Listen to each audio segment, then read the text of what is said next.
Comment se faire sucer plus souvent par les femmes? Bonjour à tous, bonjour à toutes, c'est Fabrice Julien, coach et auteur, expert en séduction et sexualité depuis 2010. Et dans cette vidéo, je vais répondre à une question qu'on m'a posée qui est, en gros, comment se faire sucer plus souvent par les femmes? Si tu ne te fais pas sucer souvent par ta copine, par exemple, ou que les femmes en général que tu rencontres rechignent à te sucer, c'est pas forcément très normal. Voilà. C'est-à-dire qu'il y a peut-être des trucs chez toi, que ce soit dans ton attitude, dans ton style, dans ton hygiène, dans je ne sais pas quoi, qui peut faire fuir les femmes. C'est comme une femme qui dit « les hommes ne me font pas de cuni, ne me font jamais de cuni, oh là là, les hommes n'aiment pas les cunis ». C'est pas vrai.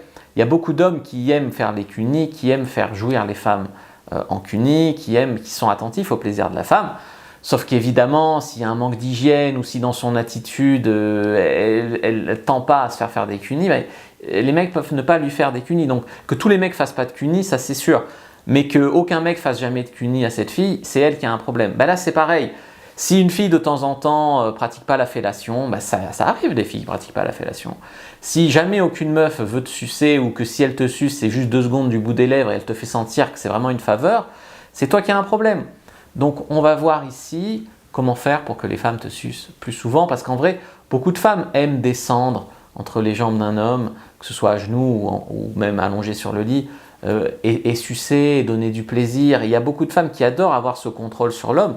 C'est un peu le même plaisir que toi quand tu fais jouir ta femme en cuni. C'est un peu pareil, c'est le plaisir de donner, puis le plaisir de contrôler le plaisir de l'autre. Il y a beaucoup de plaisir dans le sexe oral, à donner et à recevoir. Donc si ce n'est pas pratiqué, c'est qu'il y a un souci. Tu suces ou que tu lui fais des cunis, mais que ça pourrait être amélioré. Tu pourrais le faire mieux, plus longtemps, si par exemple elle s'était souciée de ton plaisir à le faire. Là, on va se soucier de son plaisir à te sucer et tu vas voir qu'il y a des trucs que tu peux changer qui feront que les femmes vont avoir plus de plaisir en fait à se sucer et moins rechigner à te sucer.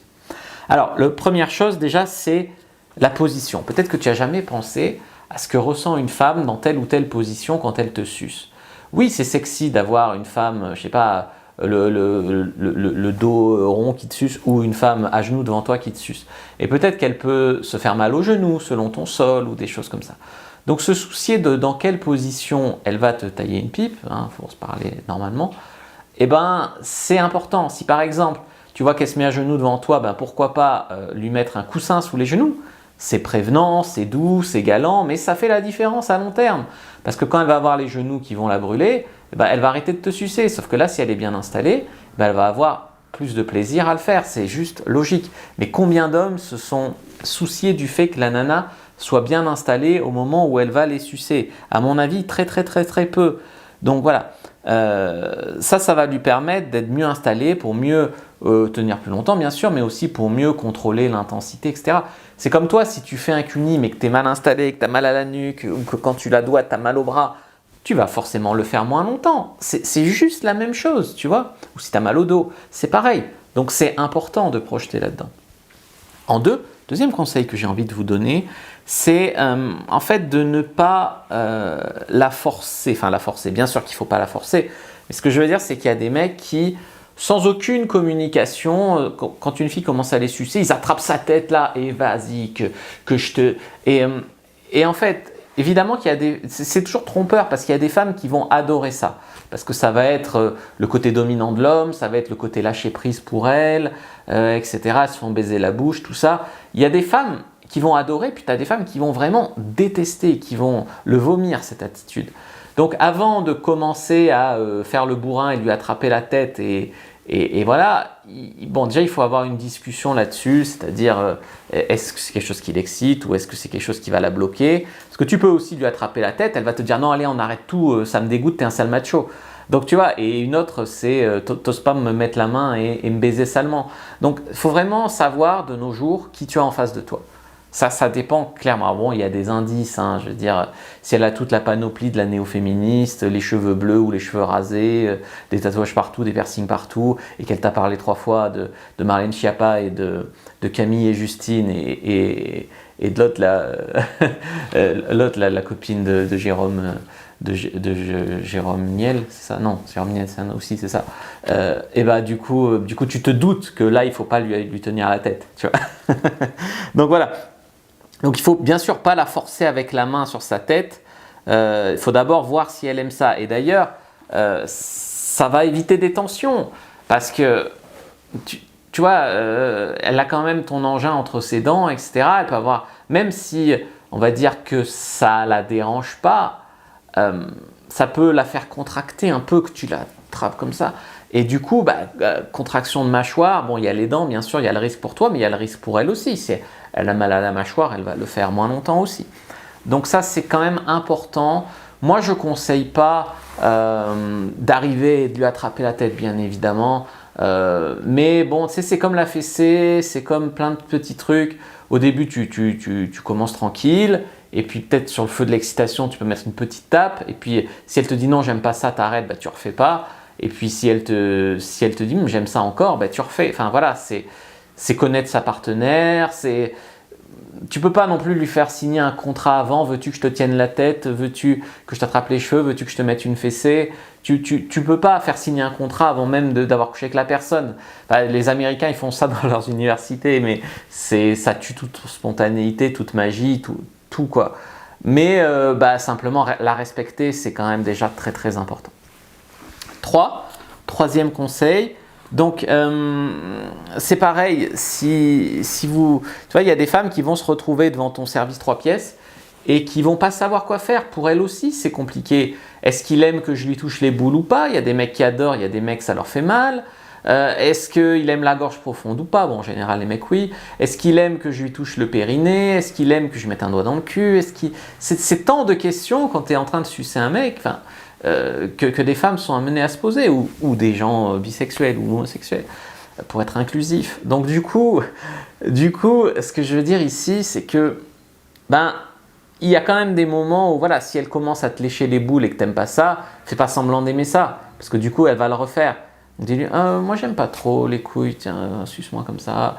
Tu peux aussi, mais la guider en fait, lui montrer ce que tu ressens, ce que t'aimes, ce dont tu as envie, et ne pas la mettre sur des fausses pistes en faisant semblant. Moi ça m'est arrivé à mes débuts, une fille, c'était déjà content qu'elle te suce, donc quand elle commence à te sucer les boules, même si ça te fait mal, t'es là, c'est bon, hein, c'est bon. Comme un mauvais moment à passer pour qu'enfin elle revienne te sucer. Et ça, en tant qu'homme, je crois qu'on l'a beaucoup connu. Parce que tu es déjà content qu'elle te suce, donc tu la repousses pas. Mais quelque part, tu as envie que ça passe vite ce moment-là, puis qu'elle se reconcentre sur ce que tu aimes. Mais tu veux pas niquer sa confiance en elle, tu veux pas casser la magie du moment, tu veux pas tout ça. Donc ça, c'est quand même important, voilà, d'arriver à communiquer là-dessus. Sur ce que tu aimes vraiment et lui montrer que tu l'aimes, parce que du coup ça va l'encourager. Il y a des mecs, c'est des robots, elles se sucent, ils sont là, ils sont sucés là, tu vois. Du coup non, montre-lui, c'est bon ce que tu fais, j'adore, plus comme ça. Du coup ça l'encourage et aussi ça lui donne un feedback, ça lui donne envie de continuer et tout ça, et c'est quand même important. Donc ensuite en 4, j'allais dire bander assez rapidement, car souvent les femmes elles n'aiment pas branler, j'allais dire sucer une bite molle. C'est-à-dire, des fois, tu as des mecs qui ont des problèmes pour bander à cause du stress, à cause de la fatigue, à cause de ce qu'ils ont mangé, à cause de l'alcool, à cause des drogues qu'ils prennent, à cause de je ne sais pas quoi. Donc là, j'ai un guide là-dessus qui s'appelle « Comment bander dur et longtemps ». C'est sûr que même si tu arrives à te faire sucer par une nana, donc c'est cool, mais que la nana, ça fait 5 minutes qu'elle te suce, tu bandes toujours pas, il y a un moment, elle va arrêter, tu vois. Donc du coup, c'est bien d'arriver à bander assez vite, même pour elle, tu vois, un certain confort. Ça vaut pour les cunis aussi, faire un feedback au mec, montrer comment tu aimes, montrer que tu aimes ce qu'il te fait, ou si tu aimes pas, lui dire un peu plus à gauche, un peu plus à droite, mets-moi un doigt de plus, voilà. Le guider, c'est important, et puis tout ça, c'est important aussi. En 5, bien sûr, la prévenir, lui dire que tu la préviendras avant de jouir, parce que effectivement, peut-être qu'elle va se retenir parce qu'elle n'a pas envie d'avoir le sperme dans la bouche, ou au contraire ça ne la dérange pas. Mais ça c'est aussi, souvent tu ne peux pas avoir cette discussion avant de te faire sucer par elle la première fois. Donc moi ce que je fais, c'est par exemple elle me suce, et par exemple quand je sens que ça va bientôt venir, je me connais assez pour savoir un petit peu à l'avance, je lui dis je vais bientôt jouir, et du coup bah, du coup, si elle continue à garder dans la bouche, bah, c'est qu'elle veut avaler. Et si elle, par exemple, elle enlève sa bouche et juste elle me branle, c'est qu'elle voulait pas avaler, tu vois. Et ça fait pas signer un contrat, vas-tu m'avaler, pas m'avaler. Enfin, tu vois, c'est un peu plus spontané, un peu plus vivant, tout ça. Il y a la question du goût aussi. Si tu veux te faire sucer plus souvent, il vaut mieux avoir meilleur goût. Donc là, tu peux manger des kiwis, tu peux manger des céleris, de l'ananas, la pastèque. Enfin, ça va donner un goût peut-être un peu plus sucré, un peu plus agréable. De la menthe, enfin voilà. Et donc du coup, il y a la question bien sûr de l'hygiène est centrale. Donc c'est sûr que souvent les femmes vont mieux te sucer si tu as pris une douche avant, évidemment. Vont mieux te sucer si tu as les poils tondus plutôt que la forêt vierge. C'est juste évident. Après, il y a toujours des gens qui vont dire j'aime mieux les poils. Donc c'est libre aussi là-dessus. Mais c'est vrai qu'en moyenne, les femmes auraient tendance à avoir le gazon entretenu pour se faire plus de cuni. Et les hommes également. Donc c'est égalité des sexes en fait. Voilà. Parce que je sais très bien que de nos jours, si tu dis que les hommes, il faut qu'ils se tondent la bite, eh ben, ça pose pas de problème. Si tu dis que les femmes, il faut qu'elles s'entretiennent la forêt vierge, et bien là, non, c'est pas féministe, on a le droit d'avoir nos poils. Oui, vous avez le droit. Vous avez le droit de vous faire moins de cuni aussi, tu vois. Donc ça à la limite, c'est vos affaires. Voilà. Moi, ce que j'avais à vous donner comme conseil, si vous voulez être un meilleur coup pour une femme, je vous conseille de lire mon livre, Le Guide du Bon Coup. Je vous dis à bientôt et que le dieu de la sexualité soit avec vous les amis.